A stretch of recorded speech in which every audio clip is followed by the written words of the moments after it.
வணக்கம் நண்பர்களே, இன்றைக்கி இந்த ஒரு டாபிக் வந்து கொஞ்சம் இன்ட்ரெஸ்டிங்கான டாப்பிக்காக தான் இருக்கும். ஸோ நம்ம அன்றாட வாழ்க்கையில் யூஸ் பண்ணக்கூடிய மெட்டல்ஸ் வந்து பூமியில் எந்த லேயர்லேருந்து எடுக்கிறாங்க, ஸோ எப்படி எடுக்கிறாங்க, இதெல்லாம் வந்து எப்படி தோன்றி இருக்கும். ஸோ இதெல்லாம் வந்து இவ்வளோ ஒரு ப்ரீஷியஸான திங் நம்மளுக்கு கிடச்சிருக்கு. ஆனால் நம்மளோட இதோட வேல்யூ வந்து புரியாமல் வந்து நம்ம வேஸ்ட் பண்ணிகிட்ருக்கோம். ஸோ அதெல்லாம் நம்ம எப்படி கன்சர்வ் பண்ணலாம், கன்சர்வ் பண்ணுறது மட்டும் இல்லாமல் இந்த மெட்டல்ஸ்க்கான வேல்யூபிள் வந்து எப்படி இருக்குது. ஸோ ஒவ்வொரு மெட்டலுக்கான ஒரு தனிப்பட்ட முறையில் வந்து அது வந்து சிறந்ததாக இருக்கும். ஸோ அந்த தனிப்பட்ட முறையில் அதோட சிறப்பம்சங்கள் என்னென்னு சொல்லிட்டு நம்ம இந்த வீடியோவில் பார்க்க போகிறோம். ஸோ நம்ம சொன்ன மாதிரி இந்த வீடியோஸ் எல்லாம் வந்து நம்ம இப்போ சயின்ஸ் ரிலேட்டடாக பார்த்துட்டு வரோம். ஸோ இதுக்கு நடுவில் எதனா சோஷியல் இஷ்யூஸ் வந்து நம்ம பேசுகிறதா இருந்தால் கண்டிப்பாக பேசலாம். ஸோ நான் சொன்ன மாதிரி நீங்கள் எதனா கமெண்ட் ரிலீவ் பண்ணுங்கள். ஸோ அந்த டாப்பிக்கையும் நான் பேச ரெடியாக தான் இருக்கேன். ஸோ நம்ம இன்றைக்கி வீடியோக்குள்ளே போகலாம். மறக்காமல் வீடியோக்குள்ளே போகிறதுக்கு முன்னாடி சப்ஸ்கிரைப் பட்டன், அது பக்கத்தில் இருக்கக்கூடிய நோட்டிஃபிகேஷன் பெல் பட்டன் ப்ரெஸ் பண்ணிக்கோங்க. ஸோ நான் ரெகுலராக போஸ்ட் பண்ணக்கூடிய வீடியோஸ் வந்து உங்களுக்கு வந்து சேரணும்னா கண்டிப்பாக சப்ஸ்கிரைப் பண்ணிக்கோங்க. ஸோ இன்றைக்கி இந்த வீடியோக்குள்ளே போகலாம். ஸோ இந்த மெட்டல்ஸ் உலகத்தில் இருக்கக்கூடிய மெட்டல்ஸ், அதாவது எந்தெந்த மெட்டல் இருக்குன்னு சொல்ல தேவையில்லை. ஸோ அயன், அலுமினியம், காப்பர், டின்னு, லெட்டு, ஜிங்க் அப்படின்னு சொல்லிட்டு இது மட்டும் இல்லை, பல மெட்டல்ஸ் இருக்குது. ஸோ இந்த மெட்டல்ஸ் எல்லாம் வச்சு ஒன்னோட இன்னொன்று கம்பைன் பண்ணி இது வந்து அலாய்ஸாக, அதாவது அலோகம் அப்படின்னு சொல்லப்படக்கூடிய அலாய்ஸை வந்து செஞ்சு இது யூஸ் பண்ணிட்டு இருக்காங்க. ஸோ இந்த ஒரு மெட்டல்ஸ் என்னென்னா வந்து நம்ம உலகத்தில் வந்து ஒரு சில பொருட்களை வந்து நம்ம உருவாக்கியிருக்க முடியாது. ஸோ இது வந்து மெட்டல் வந்து நம்ம வாழ்க்கையில் ஒரு மேஜர் ரோல் ப்ளே பண்ணுதுன்னே சொல்லலாம். ஸோ இந்த மாதிரி பல யூசஸ் இருக்குது. ஒவ்வொரு மெட்டலும் வந்து தனிப்பட்ட யூசஸ் இருக்குது. ஸோ இந்த மெட்டல்ஸ்லாம் எங்கேருந்து வந்திருக்கோம், ஸோ இந்த மாதிரி ஒரு பர்டிகுலர் ஒரு காம்பவுண்ட், அதாவது ஒரு சில மெட்டல்ஸில் வந்து தனிப்பட்ட முறையில் வந்து ஸ்பெசிஃபிக்காக சொல்லலாம். ஸோ இந்த மாதிரி அயன்னா இப்போ இருக்கக்கூடிய டோர், விண்டோஸ், அதுக்கெல்லாம் வந்து நம்ம ஸ்பெஷலாக யூஸ் பண்ணலாம். ஸோ கோல்டு, அது எவ்வளோ ஒரு ப்ரீஷியஸான மெட்டல். ஸோ அந்த மெட்டல் வந்து எப்படி எந்த இடத்துல தான் வந்து கிடைக்கும், ஸோ அப்படின்ற பல தரப்பட்ட கேள்விகள் இருக்கும். ஸோ இந்த வீடியோவில் நம்ம வந்து இந்த மெட்டல்ஸ் அதுக்கான சிறப்பு அம்சங்களை மட்டும் பார்ப்போம். ஸோ இந்த மெட்டல்ஸ்லாம் வந்து எந்தெந்த முறையில் வந்து எடுக்கிறாங்க, ஸோ எந்த மெட்டலுக்கு என்ன மாதிரி மைனிங் மெத்தடை வந்து யூஸ் பண்ணுறாங்க அப்படின்னு சொல்லிட்டு நம்ம சீக்கிரமாக ஒரு வீடியோவில் பார்ப்போம். ஸோ இந்த வீடியோவில் நம்ம என்ன சொல்லிட்டு பார்க்க போகிறோம்னா, ஸோ நம்ம இந்த மாதிரி மெட்டல்ஸ்லாம் வந்து எந்தெந்த மெட்டல்ஸ் வந்து எதுக்காக யூஸ் பண்ணுறாங்க, ஸோ இந்த மெட்டல்ஸ் ஒரிஜினேட் ஆனது எப்படி, ஸோ வேர்ல்டு, அதாவது உலகம் உருவாச்சு. ஸோ இந்த உலகம் உருவான பிறகு எங்கே வந்து மெட்டல்ஸ் கண்டறியப்பட்டது, யாரால் வந்து கண்டறியப்பட்டது அப்படின்னு சொல்லிட்டு தான் நம்ம பார்க்க போகிறோம்.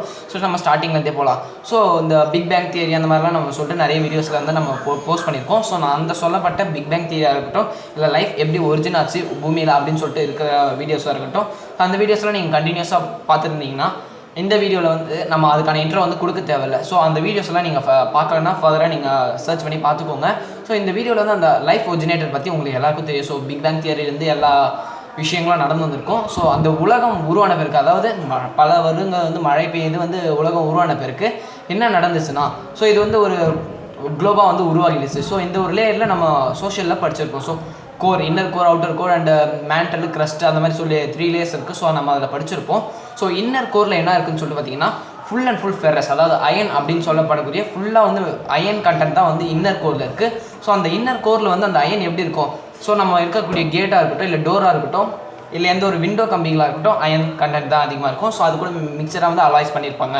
ஸோ இந்த ஒரு அயன் நம்ம ஸ்டேட்டில், அதாவது நம்ம இருக்கக்கூடிய ஸ்டேட்டில் வந்து இது வந்து சாலிடாக இருக்குது. ஸோ அந்த இன்னர் கோரில் எப்படி இருக்குன்னு சொல்லிட்டு கேட்டிங்கன்னா ரொம்ப ஆச்சரியமாக இருக்கும். ஸோ நம்ம ட்ரிங்க் பண்ணக்கூடிய H2O வாட்டர், இந்த தண்ணி வந்து எவ்வளோ வந்து லிக்விடியஸாக இருக்கோ, ஸோ அதே அளவு லிக்விடியஸாக தான் வந்து இன்னர் கோரில் இருக்கக்கூடிய ஃபெரஸ், அதாவது அயன் சொல்லப்படக்கூடிய மெட்டல் வந்து ஃபுல்லாக லிக்விடாக இருக்குது.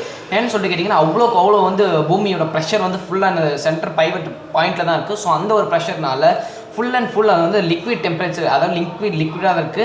ஸோ அதுக்கான டெம்பரேச்சர் வந்து பல டிகிரி செல்சியஸ் இருக்கும். ஸோ இந்த ஒரு ஸ்டேட்டில் வந்து அங்கே வந்து அயன் அப்படின்றது வந்து லிக்விட் ஸ்டேட்டில் இருக்குது அப்படின்னு சொல்கிறது கேட்கறதுக்கு ரொம்ப ஆச்சரியமாக தான் இருக்குது.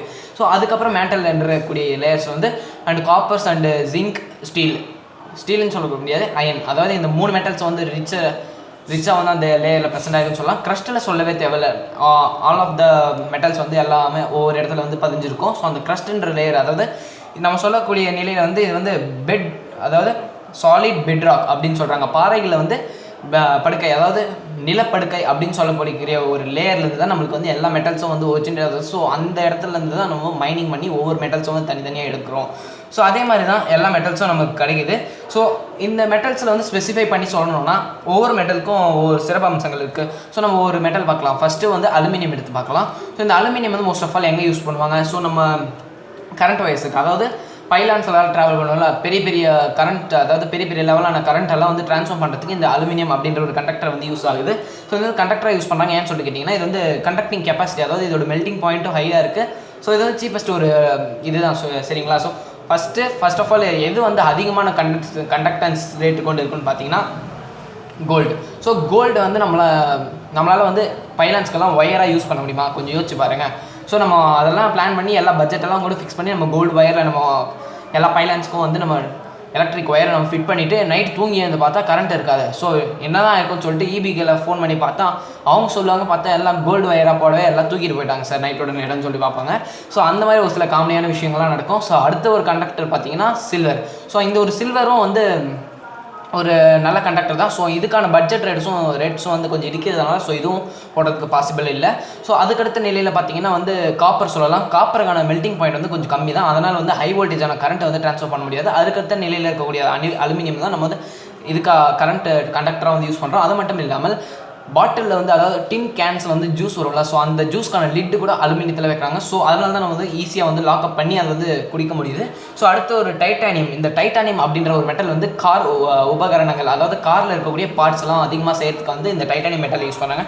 நெக்ஸ்ட்டு காப்பர் நம்ம சொல்லவே தேவையில்லை. வீட்டில் இருக்கக்கூடிய எலக்ட்ரிக்கல் ஒயர் அப்ளையன்சஸில் எல்லாமே இந்த ஒயர்ஸ் இருக்கக்கூடியது வந்து எல்லாமே காப்பர் தான். ஸோ பழங்காலத்தில் வந்து இந்த காப்பர் அதை வச்சு தான் காயின்லாம் செஞ்சுருக்காங்க. So next iron.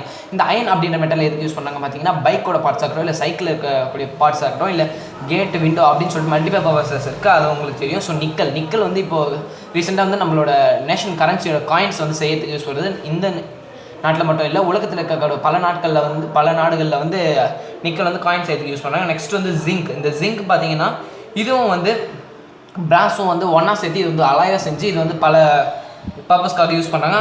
ஆக்சுவலாக பார்த்தீங்கன்னா கேபிள் அப்படின்னு சொல்லப்படக்கூடிய அதான் நம்ம டிவி கேபிள் கனெக்ஷன்ஸ்லாம் வரல. ஸோ அதில் வந்து ஜிங்க் வந்து அதிகமாக ஆட் பண்ணுறாங்க அந்த ஒயரில். நெக்ஸ்ட்டு லெட்டு பார்த்தீங்கன்னா பல எலக்ட்ரானிக் டிவைசஸ், அதாவது இன்ஸ்ட்ருமெண்ட்ஸ்லாம் செய்யறதுக்கு வந்து இந்த லெட் அப்படின்ற மாதிரி ஒரு மெட்டலை வந்து யூஸ் பண்ணுறாங்க. நெக்ஸ்ட்டு டின்னு நான் ஆரம்பத்தில் சொன்ன மாதிரி ஜூஸஸ்லாம் வந்து ஒரு டின் இதில் வரும். ஸோ அந்த இதுக்காகவும் ஆயில் டின்ஸ் அந்த மாதிரி பல யூஸஸ்க்காக வந்து இந்த டின்னையும் யூஸ் பண்ணுறாங்க. நெக்ஸ்ட் ஒரு ஸ்ட்ரேஞ்சான ஃபேக்ட் என்னன்னு சொல்லிட்டு பார்த்தீங்கன்னா நம்மளுக்கு எல்லாருக்கும் தெரியும் mercury is a liquidus metal. So இந்த ஒரு மெட்டல் வந்து நம்ம ரூம் டெம்பரேச்சரில் வந்து லிக்விடாக அப்படி இருக்குன்னு சொல்லிட்டு நம்ம சொல்கிறதுக்கு ஆச்சரியமாக தான் இருக்கும். ஸோ இந்த ஒரு லிக்விடாக இருக்கக்கூடிய மெட்டலையும் வந்து நம்ம ஃப்ரீஸ் பண்ணி சாலிட் பண்ண முடியும். ஸோ இதுக்கு எத்தனை ஒரு டெம்பரேச்சரில் நம்ம வைக்கணும்னு சொல்லி கேட்டிங்கன்னா -39 டிகிரி செல்சியஸ் வச்சா கண்டிப்பாக இந்த மெட்டல் வந்து லிக்விட்லேருந்து சாலிட் ஸ்டேட்டுக்கு போயிடும். நெக்ஸ்ட் இருக்கக்கூடிய இன்ட்ரெஸ்டிங் ஃபேக்ட்ஸ் வந்து நான் சொல்லணும்னு நினச்சேன்.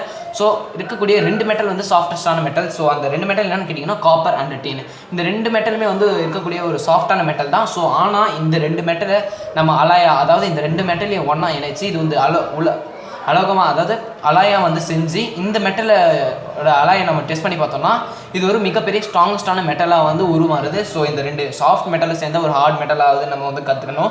நெக்ஸ்ட் இருக்கக்கூடிய ஒரு இன்ட்ரெஸ்டிங்கான விஷயம் ரெக்கார்ட் பிரேக்கர். இந்த மெட்டல்ஸ்க்கான ரெக்கார்ட் பிரேக்கர் அப்படின்னுன்றது என்ன மெட்டல்னு பார்த்தீங்கன்னா கோல்டு. இந்த கோல்டு வந்து இருக்கிறதுலே ரொம்ப சாஃப்டஸ்டான மெட்டல்னு சொல்கிறாங்க. அதாவது இந்த கோல்டில் வந்து 1 கிராம் கோல்டு இருக்குல்ல, ஸோ அந்த 1 கிராம் கோல்டு எடுத்து வச்சு நம்ம 1 ஸ்கொயர் மீட்டர் அளவு வந்து நம்ம தட்ட முடியும். ஸோ இது வந்து இங்கிலீஷில் என்ன சொல்லுவாங்க பார்த்தீங்கன்னா மீலபிள் கெப்பாசிட்டின்னு சொல்லுவாங்க. ஸோ நம்ம கடப்பாரெல்லாம் சொல்லிட்டு நம்ம பார்த்தீங்கன்னா இரும்பு கொள்ளர்கள்லாம் வந்து ஹீட் பண்ணி அதை வந்து அடிப்பாங்க இல்லை, அந்த மாதிரி வந்து இந்த கோல்டை நம்ம அடித்தோன்னா ஸோ 1 ஸ்கொயர் மீட்டர் அளவுக்கு 1 கிராம் கோல்டை வந்து நம்ம ஷீட்டாக மாற்ற முடியும். ஸோ இது வந்து கோல்டு லீஃபாக வந்து செஞ்சு கோல்டு லீஃப் அந்த எலக்ட்ரிசிட்டி லெசனில் வந்து இந்த ஒரு முக்கியமான பங்கு இருக்குது இந்த கோல்டு லீஃப் அப்படின்ற ஒரு மெட்டீரியலுக்கு. ஸோ இதோட நான் கேதர் பண்ண டீட்டெயில்ஸ்லாம் முடிஞ்சிருக்கு. ஸோ இதுக்கு மேலே இன்ட்ரெஸ்டிங்கான விஷயம்லாம் இருக்குது. ஸோ இந்த ஒரு வீடியோவில் நான் ஒன்று சொல்ல மறந்துட்டேன். ஸோ ஸ்டார்டிங்கில் சொன்ன மாதிரி இந்த ஒரு மெட்டல்ஸ்லாம் வந்து யார் கண்டுபிடிச்சிருப்பாங்க, ஸோ உலகத்திலே இருந்ததாகவும் சரி இந்த ஒரு மெட்டல்ஸ்லாம் வந்து யார் கண்டுபிடிச்சிருப்பாங்க, ஃபஸ்ட்டு யார் தோன்றி இருப்பாங்க, ஸோ தோன்றின மனுஷங்களுக்கு எப்படி இந்த ஐடியாஸ் எல்லாம் கிடைச்சிருக்குன்னு சொல்லிட்டு கேட்டிங்கன்னா ஸோ ஸ்டோனேஜ் ஃபஸ்ட்டு எல்லாம் மனிதர்கள்லாம் வந்து கொஞ்சம் கொஞ்சமாக உருவான பிறகு, அதாவது லைஃப் வந்து எவல்யூஷன் ஆகிட்டு வந்துகிட்டே இருக்கும்போது மனிதர்கள்லாம் உருவானப்போ அவங்களோட அன்றாட தேவைக்கு வந்து ஒரு சில மெட்டீரியல்ஸ், அதாவது ஷார்ப்பாக இருக்கக்கூடிய மெட்டீரியல்ஸ் ஆகட்டும் இல்லை ஒரு சில கண்டக்டன்ஸ் மெட்டீரியல்ஸ் ஆகட்டும் வந்து அவங்களுக்கு தேவைப்பட்டுச்சு. ஸோ அந்த ஒரு நிலையில் வந்து அவங்க ஸ்டோனேஜ் பீப்புள்ஸ் வந்து அதாவது இந்த கல்லை வச்சு யூஸ் பண்ணக்கூடிய காலத்தில் தான் வந்து இவங்களை ஸ்டோனேஜ் பீப்புள், அதாவது அவங்க யூஸ் பண்ண இன்ஸ்ட்ருமெண்ட்டை வச்சு தான் அந்த காலத்தையும் வந்து ப்ரிகாஷன் பண்ணியிருக்காங்க. ஸோ அதே மாதிரி அவங்களாம் முன்னேற்றம் அடைய இந்த மாதிரி மண்ணில் இருக்கக்கூடிய மெட்டல்ஸ்லாம் வந்து இது வந்து பியூராக மெட்டல்ஸ்னால் அது ஒரு கட்டியெல்லாம் கிடச்சிடாது கண்டிப்பாக. ஸோ இதுக்கான ஒரு துகள்களாக தான் கிடைக்கும், அதாவது ஓர்ஸ் அப்படின்னு சொல்லப்படக்கூடிய துகள்களாக தான் கிடைக்கும். ஸோ இந்த ஒரு துகள்களாக சேகரித்து இது வந்து மெல்ட் பண்ணி ஒரு பியூரபிள் சப்ஸ்டன்ஸாக மாற்றி தான் வந்து இது ஒரு மெட்டலாக மாற்றினாங்க. ஸோ இதெல்லாம் மாற்றின பிறகு தான் அயனேஜ் காப்பரேஜ் அப்படின்னு சொல்லிக்கிற காலங்கள்லாம் வந்து மென்ஷன் பண்ணாங்க. ஸோ இந்த ஒரு விஷயம் வந்து நான் சொல்ல வந்தது வந்து முடிஞ்சிருச்சு. ஸோ நம்ம வீடியோக்கான டைமிங்கும் முடிஞ்சிருச்சு. ஸோ மறக்காம சப்ஸ்கிரைப் பட்டன் ப்ரெஸ் பண்ணிக்கோங்க. ஸோ பக்கத்தில் இருக்கக்கூடிய நோட்டிஃபிகேஷன் பெல் பட்டன் ப்ரெஸ் பண்ணிக்கோங்க. இன்னொரு இன்ட்ரெஸ்டிங்கான வீடியோவில் நான் உங்களை சந்திக்கிறேன். இத்துடன் விடைபெறுகிறேன். பிரதீக்.